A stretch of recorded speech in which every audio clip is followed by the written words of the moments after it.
एक गांव में रंगनाथ नामक एक फूलों का व्यापारी रहता था। वो हर रोज अपने फूलों के बागीचे में जाकर अलग प्रकार के फूलों को इकट्ठा करके उनको टोकरी में डालकर टोकरियों को साइकिल पे सारे गांव में सैर करते हुए उन्हें बेचने की कोशिश करता था। फूल है अम्मा, फूल अलग प्रकार के फूल है, जल्दी ले लो, ताजे ताजे फूल। ऐसे उनको बेचने की कोशिश करता था। लेकिन ऐसे सारा दिन गांव में सैर करने के कारण रंगनाथ के पैर बहुत दुखते थे। वो एक दिन अपनी पत्नी रामूलम्मा से ऐसे कहता है, हर रोज इस साइकिल पे फूल बेचने की कोशिश कर करके मेरे पैर बहुत दुख रहे हैं। मुझे अब नहीं लगता कि मैं इन फूलों को बेच पाऊंगा। हमारे सारे पड़ोसी खेती ही करके पैसे कमाते हैं, एक सिर्फ आप हैं जिनको कुछ हटके कुछ अलग करना था, इसलिए शुरू कर बैठे ना फूलों का बागीचा। उन लोगों की कमाई देखो हजारों में है और हमारा देखो कहाँ है। और अब तो तुम्हारा स्थिति भी नहीं है कि तुम फूलों को बेच सके। अब भगवान जाने हमारा क्या होगा, ऐसे कहती है। तब रंगनाथ इस सोच में पड़ जाता है कि इस मुश्किल का हल कैसे मिलेगा। एक दिन वो यही सोचते हुए अपने फूलों की बागीचे में जाता है। तब वहाँ उसका दोस्त राजा राम आता है। कैसे हो रंगनाथ, कैसे चल रहा है तुम्हारा फूलों का व्यापार? क्या व्यापार, क्या चलना, एक फूटी कौड़ी नहीं मिल रही मुझे। क्यों रंगनाथ, ऐसा क्या हो गया? फूल बिक नहीं रहे हैं क्या? फूल भी नहीं बिक रहे हैं और मैं भी उन्हें बेचने नहीं जा रहा। हाँ क्यों, क्या हुआ? कुछ नहीं यार, इस साइकिल को चला चला कर मेरे पैर ना लग रहे हैं कि मर ही गए। मेरी टांग इतने खींचते हैं, इसलिए कुछ दिनों से मैं फूल बेचने नहीं जा पा रहा हूँ। अरे रे, हाँ क्या? तो फिर आप क्या करना चाहते हो? कुछ नहीं, इस सारा खेत मैं किसी और को खेती करने के लिए देना चाहता हूँ। अगर कोई पता है तो बोल देना यार, ऐसे कहता है। लेकिन इस गांव में सभी के पास अपने अपने खेत है ना, तो खेती करने तुम्हारा किराए पे कौन लेगा? हाँ बात तो सही है। अब वो भगवान ही कोई रास्ता दिखाएगा मुझे, ऐसे निराश होकर कहता है रंगनाथ। तभी राजा राम को कुछ योजना सूझती है और वो ऐसे कहता है, हाँ भगवान से याद आया मुझे, मेरे खेत में कुछ दिन पहले एक देवता की मूर्ति मिली थी। उसको मैंने अपने खेत में सड़क के बगल वाले पेड़ के नीचे लगाया है।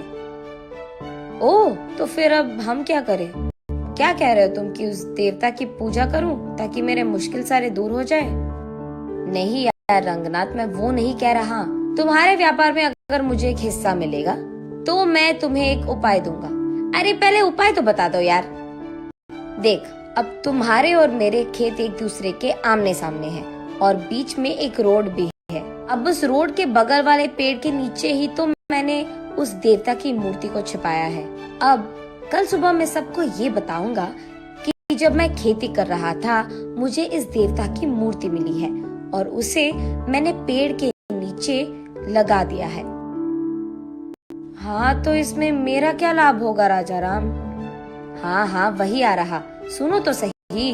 अब मैं ये भी कहूँगा कि उस देवता की मूर्ति के पास मुझे कुछ पुरानी कागज पत्र मिले हैं और ये कि उस पे लिखा था कि ये बहुत बड़ी देवता की मूर्ति है और ये भी कि उस देवता को उस समय में सारा गांव सैर करवाते थे और इस जंगल में उगाए फूलों से ही वो अपने आप को संवारती थी। ऐसे मैं प्रकट करूँगा और उसके बाद मैं ये भी कहूँगा कि वो इस देवता की वजह से था कि चारों ओर अपने अपने खेतों में अलग प्रकार के बीज डालने के बावजूद वो देवी यही चाहती थी कि इस खेत में सिर्फ फूल उगाए जाए।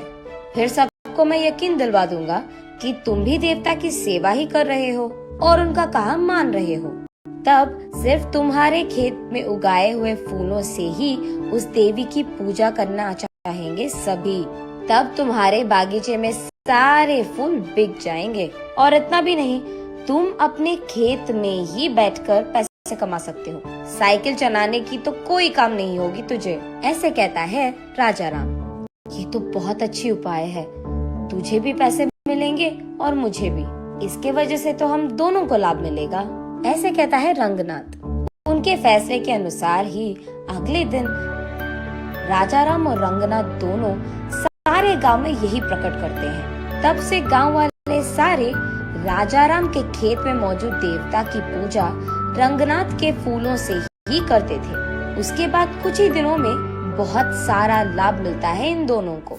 उसके कुछ ही दिनों बाद रंगनाथ की पत्नी रामलम्मा अपनी सहेलियों के साथ जब बात कर रही थी, उसे सुनने में आता है कि उस गांव का जमींदार राजाराम के खेत में बहुत बड़ा मंदिर बनवाना चाहता है, क्योंकि वही देवी भी बाहर निकली थी।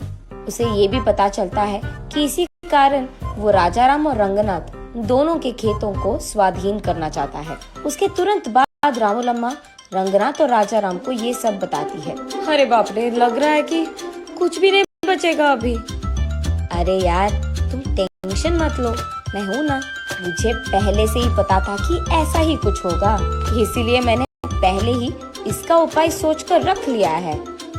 अगले ही दिन राजाराम कहता है सबसे कि उसे और कोई पुराने कागज पत्र मिले हैं। तब वो सबसे कहता है कि एक पंडित के समक्ष में वो सबके सामने उस पंडित से पढ़वाएगा कि उन पत्रों में क्या लिखा है। और ये सुनने के लिए गांव वाले सारों को राजाराम के खेत के पेड़ के नीचे मौजूद रहना होगा। इसी बात का डंडोरा पिटवाता है राजाराम। गांव वाले सारे देवी के मूर्ति के पास पहुंचते हैं।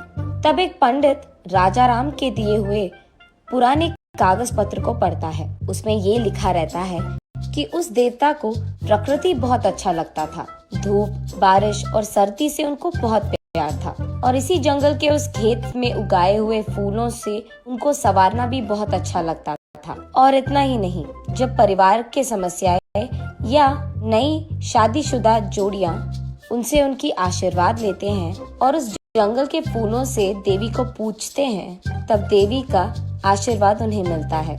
यही लिखा है उन पुराने कागज पत्र में। तब सब लोगों को समझ आता है कि देवी के मर्जी के बिना यहाँ मंदिर बनवाना शायद अच्छा नहीं है, इसीलिए मंदिर बनवाने के सोच को फिलहाल रोक लेते हैं, जमींदार के साथ साथ गांव वाले भी।